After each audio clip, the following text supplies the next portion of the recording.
Hello all welcome to Infodocs. So Perth test లో second day అయిపోయింది and first day behave చేసినట్టు pitch second day ఉందా అంటే కొంచెం లేదు అని అనిపించింది. బట్ అసలు నిన్న ఇండియా ఉన్న కంఫర్టబుల్ పొజిషన్ కి ఇవాళ ఇండియా ఉన్న కంఫర్టబుల్ పొజిషన్ కి ఎంత డిఫరెన్స్ ఉంది. ఆస్ట్రేలియా అసలు ఏ పొజిషన్ లో ఉంది, అసలు ఇవాళ మ్యాచ్ స్టార్ట్ అయ్యాక ఇండియా ఎంతవరకు స్ట్రగుల్ అయింది ఈ రోజు డేలో అనేది ఒకసారి మనం డిస్కస్ చేసుకుందాం. So welcome to ఇన్ఫోటాక్స్. ఇప్పటి వరకు మా ఛానల్ మీరు సబ్స్క్రైబ్ చేసుకున్నట్లయితే సబ్స్క్రైబ్ చేసుకొని ఈ వీడియో చూడండి. సో ఇవాళ డే స్టార్ట్ అయింది. కొంచెం భయం మనకి. ఎందుకంటే తక్కువ వేరంగా వికెట్స్ పడ్డాక మనకి ఎప్పుడు ఇంకా ఎక్కువ భయమేస్తది. ఎందుకంటే టెయిలెండర్స్‌కి మనోళ్ళు ఎక్కువ రన్స్ ఎప్పుడు ఇచ్చేస్తుంటారు.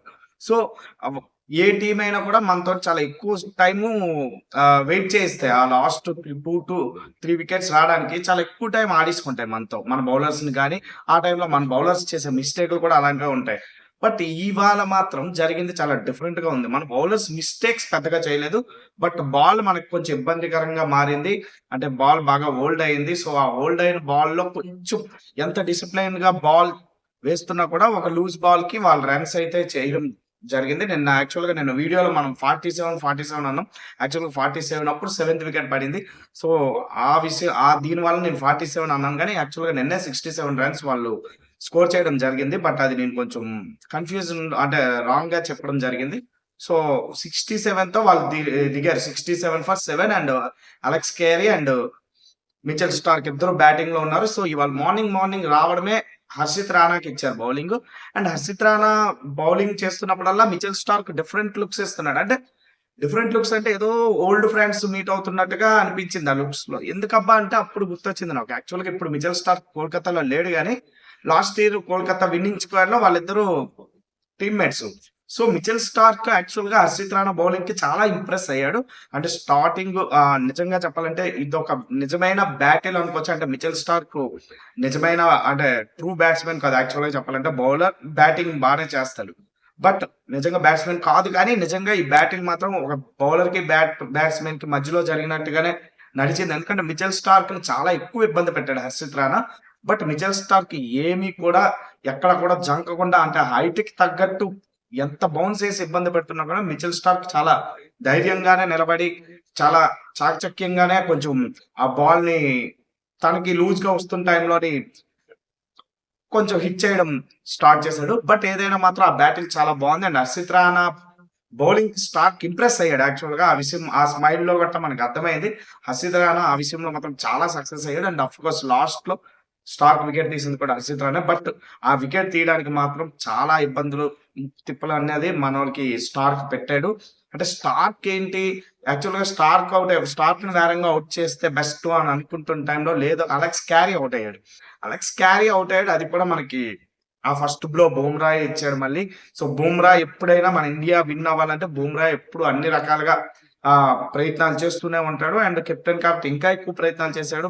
ప్లేయర్‌గా ఉన్నా, కెప్టెన్‌గా ఉన్నా తన ప్రయత్నాలు మాత్రం ఎప్పుడు అలాగా అన్ని ఎండ్స్ నుంచి చేస్తుంటాడు. సో, అలా వికెట్ వచ్చింది.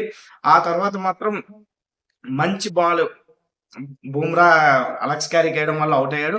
మళ్ళీ చిన్న పార్ట్నర్‌షిప్ అంటే స్టార్కే బాల్స్ అలా ఆడుతూ ఉండడం స్టార్ట్ చేశాడు. ఆ తర్వాత మెల్లగా కొంచెం అంటే ఒక రీజనబుల్ టైమ్ ఇంటర్వెల్‌లోనే అంటే వెంటనే ఎలాగో వికెట్ రాలేదో మళ్ళీ ఒక రీజనబుల్ టైమ్ ఇంటర్వెల్‌లోనే కొంచెం లియాన్‌ని కూడా ఔట్ చేసాడు హర్షిత్ రాణా. మంచి బాల్‌కి లియాన్ క్యాచ్‌ని పట్టుకోవడం జరిగింది. సో, ఇక్కడ వరకు బానే ఉంది. ఆ తర్వాత అసలు తలనొప్పి మొదలైంది. 9 వికెట్స్ అయిపోయాయి గదా! 10థ్ వికెట్ ఎలాగో ఒకలాగా తీసేస్తారు అనుకుంటే స్కోర్‌ని 100 వరకు దాటించేసి కొంచెం ఇబ్బందే పెట్టేశారు. అంటే ఏమో స్టార్క్ ఏమైనా ఈ టైంలో కొంచెం గేర్ మార్చి టకా టకా 4 ఫోర్‌లు తగిలించినా కూడా 16 రన్‌లు వచ్చేస్తాయి. 16 రన్‌లు అంటే మనకి ఫర్ ఎగ్జాంపుల్ ఇప్పుడొచ్చిన లీడ్ 46లో 16 పోతే 30. సో, ఇలాంటి లీడ్ అనేది ఎప్పుడైనా పిచ్ మీద కొంచెం చాలా ఎక్కువ బూస్టింగ్ ఇస్తది. ఆహ్, స్ థర్డ్ ఇన్నింగ్స్ మళ్ళీ ప్రారంభించిన టీమ్‌కి. సో, అది లేకుండా చేసేస్తారా అనిపించింది గానీ, చాలా ఇబ్బందయితే మాత్రం పెట్టేసాడు. అసలు స్టార్క్ చాలా గట్టిగా ఒక వాల్‌లాగా నిలబడ్డాడు. అండ్ దానికి తగ్గట్టుగా ఆ బాలు. సో, వాషింగ్టన్ సుందర్ వస్తే ఏమైనా చేస్తాడా అని అనిపించింది. బట్ వాషింగ్టన్ సుందర్ రావడం కూడా కొంచెం లేట్‌గానే తెచ్చారు. అంటే వాషింగ్టన్ సుందర్‌ని ఏమైనా ఛాన్స్ తీసుకుంటాడా స్టార్క్ అని అనిపించింది. ఎందుకంటే ప్రతి ఓవర్‌లోని అన్ని బాల్‌లు ఆడి లాస్ట్ బాల్ సింగిల్ చాలా కంఫర్టబుల్‌గా చేస్తున్నాడు. సో, పిచ్ బాగా ఎక్కువ సహకరిస్తుంది అనిపించింది బ్యాట్స్‌మెన్‌కి. బట్ ఏదైనా చాలా కొంచెం ఎక్కువ టైం ఆల్మోస్ట్ లంచ్ లంచ్ వరకు ఆడేసారు. 35 ఓవర్స్ ఆడేసారంటే నిజంగా అసలు 3 వికెట్స్‌తో 35 ఓవర్స్ అనేది చాలా పెద్ద విషయం. బట్ ఆడారు. ఎందుకంటే పెద్ద పిచ్ నిన్న అది బిహేవ్ చేసిన విధానంకి, ఇప్పుడు ఇవాళ 35 ఓవర్లు ఆడిన విధానంకి కొంచెం భయమే అనిపించింది. బట్ ఏదైనా మళ్ళీ హర్షిత్ రాణా అంటే స్టార్క్ కొంచెం హిట్ చేద్దాం అనుకున్నాడు. క్యాచ్ అయిపోయింది. రిషబ్ పంత్ లేదు లేదు నేనే పడతాను. మీరెవ్వరు రావద్దు అన్నాడు. కొంచెం బాల్ ఫ్లైట్ అవ్వగానే క్యాచ్ తీసుకున్నాడు. సో 46 కంఫర్టబుల్ లీడ్‌తో మనం లంచ్ తర్వాత బ్యాటింగ్‌కి దిగాం. బ్యాటింగ్ దిగాక మళ్ళీ కొత్త బౌలర్‌కొస్తది. ఏమైనా తేడాలు కొట్టేస్తాయేమో, మళ్ళీ మనోళ్ళందరూ ఇచ్చేస్తారేమో అని అనిపించింది గానీ, బట్ లేదు. వాళ్ళ టైలెండర్స్ బాగా ఆడారు అని బాగా ఆడలేదు అని అనలేము గానీ, పిచ్ కూడా కొంచెం సహకరిస్తుందన్న విషయం అయితే మాత్రం అర్థమవుతుంది. ఎందుకంటే సీమ్‌కి పెద్దగా మూవ్‌మెంట్ రావట్లేదు మనకు అందులోనే చూస్తున్నప్పుడు. So, Yashasvi Jaiswal and KL Rahul ఇద్దరు మొదలుపెట్టారు. కొంచెం కొంచెం అప్పుడప్పుడు ఇబ్బంది పడుతున్నా కూడా చాలా కంఫర్టబుల్‌గా ఆడడం జరిగింది. ముఖ్యంగా కేఎల్ రాహుల్ చాలా కాన్ఫిడెంట్‌గా కనిపించాడు. మేబీ తను ఏ పొజిషన్‌లో ఇచ్చినా ఇంక నేను స్కోర్ చేయాలనే టార్గెట్ పెట్టుకున్నాడు. ఎందుకంటే నెక్స్ట్ మ్యాచ్ రోహిత్ శర్మ వస్తే పక్కాగా మళ్ళీ ప్లేస్ మారుతది. సో ఇక్కడ ముందు ఆడితేనే నెక్స్ట్ నాకు టీమ్‌లో ప్లేస్ ఉంటదన్న ఒక నమ్మకం కేఎల్ రాహుల్‌కొచ్చేసింది. ప్రాబబ్లీ ఆహ్, శుభ్మన్ గిల్ రాకపోతే వన్ డౌన్‌లో కూడా ఆడమంటారేమో కేఎల్ రాహుల్‌ని. సో లేదంటే ధ్రువ్ జురెల్ ప్లేస్‌లోనైనా ఆడమనొచ్చు. సో ఏ ప్లేస్‌లోనైనా తనని ఆడమంటారన్న నమ్మకం ఉంది స్కోర్ చేస్తే. సో ఆ ఇంటెంట్‌తో ఉన్నాడు. అండ్ టీమ్ కోసమే పరుగులు చేస్తాడు. కేఎల్ రాహుల్ ఏమి తన కోసం వ్యక్తిగతంగా పరుగులు తీయడు. బట్ ఐపీఎల్‌లో అది కొంచెం ఆహ్, తన మీద ఉన్న కెప్టెన్సీ ఈట్ల వల్ల అది బాగా ముద్ర పడిపోయింది గానీ, లేదు కేఎల్ రాహుల్ పక్కా టీమ్ మ్యాన్. సో టీమ్ కోసమే పరుగులు చేస్తాడు. ఇవాళ చేసిన ఎక్స్ట్రార్డినరీగా ఆ పరుగులు చేశాడు. అండ్ యశస్వి జైస్వాల్ మనం ఈ సీరీస్‌కి ముందే అనుకున్నాం. యశస్వి జైస్వాల్ ఈ సీరీస్‌లో పెద్ద హోప్. ఎందుకు అంటే యశస్వి జైస్వాల్ ఒక అగ్రెసివ్ అప్రోచ్‌తో ఆడుతున్నాడు. అండ్ ఆడడం ఏదో 40, 50 రన్స్ స్పీడ్‌గా ఆడి ఔట్ అయిపోవడం కాదు. తను స్కోర్ చేయడం స్టార్ట్ చేస్తే ఒక సెంచరీ కొడుతున్నాడు. మంచి స్కోర్ చేస్తున్నాడు. సో ఇవాళ వాళ్ళిద్దరూ మాత్రం ఒక ఎంసీజీలో 2018లో మనం ఎప్పుడైతే ట్రోఫీ గెలిసామో అప్పుడు పుజారా అండ్ విరాట్ కోహ్లీ వీళ్ళిద్దరూ 2 సెషన్స్ వికెట్ పడకుండా ఆడారు. మళ్ళీ ఆ తర్వాత మళ్ళీ ఒక ఇండియన్ బ్యాట్స్‌మెన్ ఎవరైనా 2 సెషన్స్ పడుకుంటారు 2000స్‌లో. ఒక ఆస్ట్రేలియన్ పిచ్‌లో ఆడారు అంటే మాత్రం అది వీళ్ళిద్దరే. వికెట్ పడకుండా చాలా బాగా ఆడారు. అది కూడా ఓపెనింగ్ పార్ట్నర్‌షిప్ అండ్ సూపర్బ్‌గా మాత్రం అంటే అప్పుడప్పుడు వాళ్ళు కొంచెం కమిన్స్ చేంజ్ ఆఫ్ వేరియేషన్స్ చాలా చూపిస్తున్నా కూడా చాలా బాగా ఆడడం అయితే మాత్రం జరిగింది. అండ్ నిజంగా fantastic display from team India. అంటే నిన్న వన్స్ బ్యాటింగ్‌లో ఎప్పుడైతే మొత్తం అందరూ చేతులెత్తేసినా ఒక ఇద్దరు ముగ్గురు ఒక యంగ్ లాడ్ వచ్చి, ఒక డెబ్యూటెంట్ వచ్చి వీళ్ళందరూ ఇలాగా ఒక బూస్టింగ్ ఇచ్చారు. ఆ తర్వాత super fast bowler and number 1 bowler Bumrah ఎలాగైతే టీమ్‌కి మోటివేషన్ సెట్ చేసాడో దాని నుంచి వీళ్ళందరూ మోటివేషన్ తెచ్చుకొని ప్రస్తుతానికి ఇవాళ అయితే ఇద్దరు ఓపెనర్స్ ఆడటం జరిగింది. అండ్ మిగతా వాళ్ళు కూడా అలాగే ఆడాలి. సో ఇవాళ అయితే మాత్రం అంటే ప్రస్తుతానికి యశస్వి జైస్వాల్ 90లో ఉన్నాడు. 2 సిక్స్‌లు కూడా లాగించాడు. అలాగే కేఎల్ రాహుల్ కూడా మంచిగానే ఉన్నాడు. 3 రన్స్ పర్ ఓవర్ కొట్టారు. సో మరీ తక్కువ రన్స్ కూడా కొట్టలేదు. ప్రస్తుతానికైతే 218 స్కోర్ ఉంది విత్ లీడ్ అన్ని కలుపుకొని. సో 218 మన చేతిలో ఉన్నాయి.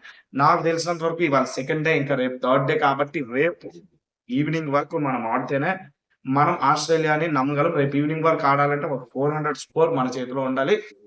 ఆల్ ఔట్ అయిపోతే ఏం చేయలేం మధ్యలోనే. బట్ ఏదైనా 300+ స్కోర్ ఉంటేనే ఆస్ట్రేలియాని మనం ఓడించడానికి మంచి అవకాశం ఇంకా 2 రోజులు ఉంటది. మన బౌలర్స్‌కి చాలా ఛాన్స్ వస్తది. అండ్ వాళ్ళు అనుకోవచ్చు కొంచెం ఎలాగో ఒకలా కొడదామని, లేదా వాళ్ళు డ్రా చేయడానికి ప్లాన్‌లో ఉండొచ్చు. సో బట్ మనం ట్రిక్కీ స్కోర్ ఇస్తే పక్కగా వాళ్ళు విన్ అవ్వడానికి ఆలోచించొచ్చు. ఎందుకంటే వాళ్ళు ఆస్ట్రేలియా వాళ్ళు. సో పక్కాగా విన్ అవ్వడానికి ఆలోచించొచ్చు. కొంచెం గట్టి స్కోర్ ఇచ్చి బేరంగా మనం వాళ్ళని బ్యాటింగ్‌కి దింపితే మాత్రం వాళ్ళు డ్రా చేయడానికి కూడా ఆలోచిస్తారు. సో అప్పుడు మనం వాళ్ళ నుంచి మ్యాచ్‌ని లాక్కొని మనం విన్ అవ్వడానికి అవకాశాలనేది వెతుక్కోవాలి. సో మన బౌలర్స్ అయితే 20 వికెట్స్ తీయడానికి పక్కాగా ముందుకొస్తారని నేను అనుకుంటున్నాను. సో రేపు మ్యాచ్‌లో ఆల్మోస్ట్ డిసైడ్ అవుతది. మనం విన్ అవ్వడానికి ఎంత దగ్గరలో ఉన్నామని. ఈ మ్యాచ్ అయితే మాత్రం మనం ఓడిపోవడానికి ఎటువంటి అవకాశం లేదు. ఓడిపోతే మాత్రం మళ్ళీ అదొక పెద్ద ఏదో పెద్ద అన్ని రకాల తప్పులు జరిగితే తప్ప మనం ఈ మ్యాచ్ ఓడిపోవడానికి ఎటువంటి పొజిషన్‌లో లేమనేది నా నమ్మకం.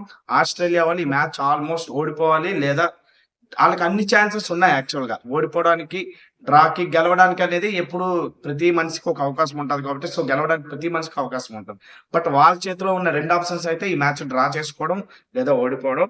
సో ఓడిపోవడం అనే ఆప్షన్‌నే మనం వాళ్ళకిచ్చి మనం విజయాన్ని తీసుకోవాలని నేనైతే కోరుకుంటున్నాను. సో నిజంగా చాలా బాగా ఆడారు. నిన్న ఎప్పుడైతే నితీష్ రెడ్డి బ్యాటింగ్ చేసాడో ఆ మూవ్‌మెంట్‌తోనే ఇండియన్ ఇండియన్ బ్యాట్ మొత్తం టీమ్ లోని మంచి ఇది వచ్చింది, మూమెంట్ వచ్చిందని నాకైతే అనిపిస్తుంది. తర్వాత బౌలర్స్, ఇప్పుడు మళ్ళీ ఓపెనర్స్. సో రేపు కూడా గట్టిగా వాయించేస్తే మనం ఒక 350 స్కోర్ ప్లస్ 300 ప్లస్ ఉంటే బాగుంటది. సో ఆస్ట్రేలియా వాళ్ళని పక్కాగా అవుట్ చేయడానికి మనకి మంచి అవకాశాలు దొరుకుతాయి. సో మీకేమనిపిస్తుందో కామెంట్ చేయండి. అండ్ రేపు ఎలాగ ఐపీఎల్ మెగా ఆక్షన్ కూడా ఉంది. రేపు థర్డ్ డే అయిపోయాక మెగా ఆక్షన్ కోసం కూడా మనం వీడియోలు చేసుకుందాం ఇక నుంచి. సో అంతవరకు బాయ్. Thank you.